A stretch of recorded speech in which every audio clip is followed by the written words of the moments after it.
You've got another question. Okay. Totally. I wonder if you could do the same thing, sort of a memory of what the show meant to you and your memories of that. Where are you? Right here. Oh, okay.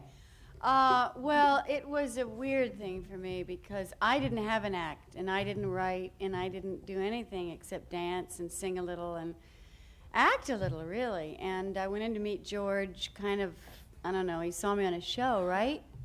And, yeah, on an Andy Griffith special, and I was dancing. And I was a dancer on that show. And then he called me in to do this interview, and I did an interview with him, and I still didn't know what I was going to do. And I didn't know what to tell him I could do for that show, but he said, I'll give you 3 chances, and I did 3 shows, you know, and he had me read off of a teleprompter because we didn't know what to do with me. And so I read off the teleprompter, and I got mixed up. So I laughed, and I said, now could you go back? And he said, no. No, we're not going to go back, Goldie. That's fine. Just keep on going. And I got more and more befuddled. And I started realizing that I was either going to look like a real ass or I was going to, something was going to come of this character. And that's kind of how it happened. And it was all a great surprise to me because it's like, my mom would say to me, I don't really think you're funny. And I'd say, well, I don't really think I'm funny either. But yet everybody else thought I was funny.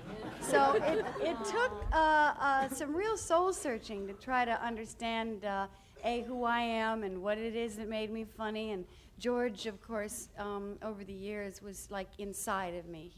He knew me. He knew what made me laugh, which is a very intimate thing to share with someone. And it was the greatest 3 years of my life. I knew it then.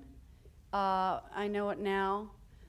There's nothing better than being a part of a family, of no one holding, the gold star.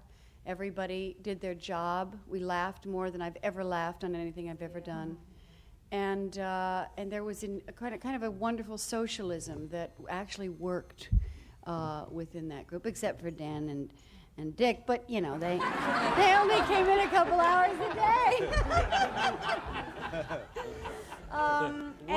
So that was it. It was a joyful and wonderful time. One of the people who also helped a lot with Goldie was Ruth, because Ruth would stand. Remember the sounds you used to make when Goldie was trying to talk? We can't. You want to do that for us now? No, okay. we can't do that. But George, yes, darling. if I may add something, I don't know, maybe no one's interested.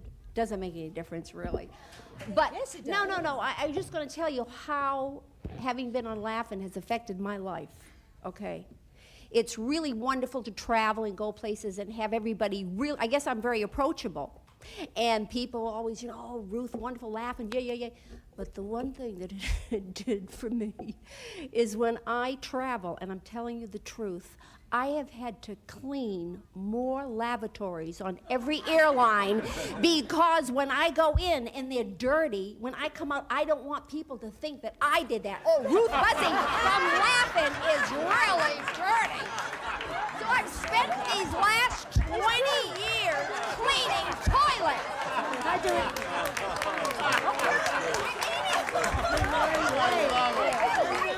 Okay. Alan knows I do. He knows it's the truth. Is this true, Alan? Oh, yeah. Oh, yeah. He was in first. We have one over here, Kay? Any of you remember any particular lines that always stuck with you that you said that you can't get out of your head? They keep coming back. What are they? Funny he doesn't look Jewish. Yeah. And I had another one. Scotch and Wawa. Yeah, that was cute. Henry. I had a line, but it's out of context. It isn't funny, but there was someone that guessed it on our show, and we all had to pile into bed, and I had to do this thing in an accent that I had never done before, and somebody coached me, Alan or Artie or something, and all day long I did it for the whole rest of the week through the microphones and everything. Remember the times you told me you wanted to be an actress? Remember what I say? See, she doesn't remember either. Now that's horrible. I can't get it out of my head. As you know, they all had to live with different things, but perhaps one of the most trying experiences was Judy, because she'd go into restaurants and people would say, ah, bam. Oh, yeah. I'd be sitting eating dinner, someone come over and go, suck it to me, and put bread in my hair. Oh, no. Yeah, I was performing once at a Plaza Hotel in New York, and there's this asshole sitting there. And it was, oh, sorry. And it was a boat show was going on in New York, right? So this guy's going, you're doing beautifully, Goldie. Now, I really needed to hear that, right? Goldie's got her Oscar, right? And I let it go for a while, and he finally just goes, give me a cigarette, Goldie. I said, look, do I look like a cigarette girl? I said, look, I would have expected more class. This is a Persian room. And so he takes a glass of water and throws it in my face. Oh, and I mean, like, I am gorgeous, put together to die for, right, with the hair and the makeup, the lashes go like this. I look like a total brat, right? And so I then sort of start to try and sing again. My conductor comes down to try and help me, and the guy does it the same to him. So I pick up a pitcher, I mean a huge pitcher like this, and drown the man, okay? Now we're all like standing dripping, feeling like right tits, right? Standing there like this. And the next thing that happens, oh, sorry, this is never going to make it on the air, is it? Well, that's the story of my life. Well, and the man in that story today is the star of Evening Shade. So anyway, the men that were at a boat show all came down to protect me. Oh, the poor little American sweetheart, they're sucking to me, go, look what they're doing. A riot broke out. I ran off the stage. I looked through this stage door thing back onto the stage, and waiters with trays were coming down at people's heads. It was a full scale, 14 people got booked. You know. Oh! Yeah, I went, hello, put handcuffs on me, I'm very used to this, you know. And as it happens, Earl Wilson happened to be in. So, of course, the press, following day, Plaza, a brawl-in at the Plaza Hotel. Yeah, you can't make that shit up, can you? You really can't. And this is a perfect... George, we have a surprise tonight. This is a perfect Judy, example why we had come. great lunches. We have a surprise. Judy, that asshole is here tonight behind you.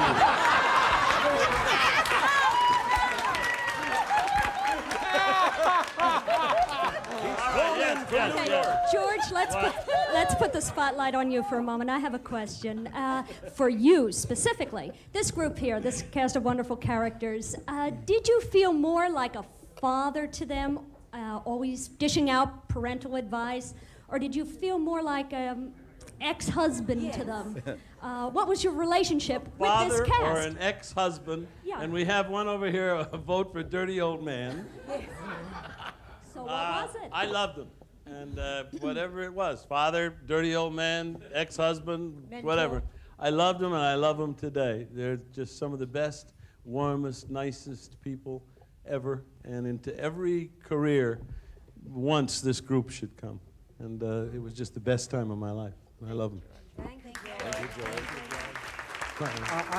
Just a moment about George being a father. Mother was a word used more frequently. George was really a father. I mean, he never gave us enough allowance.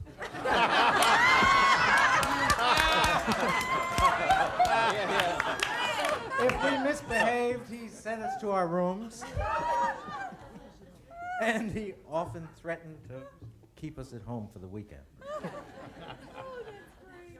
And George, an incredible group that you put together. And what was it you were looking for when you put them together? What kind of spark, what special quality were you looking for that you found in them?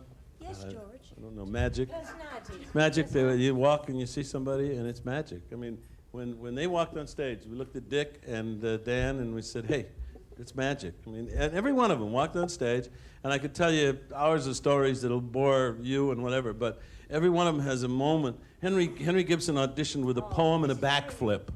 You know, and you went, what the hell? And every one of them, there's stories like that about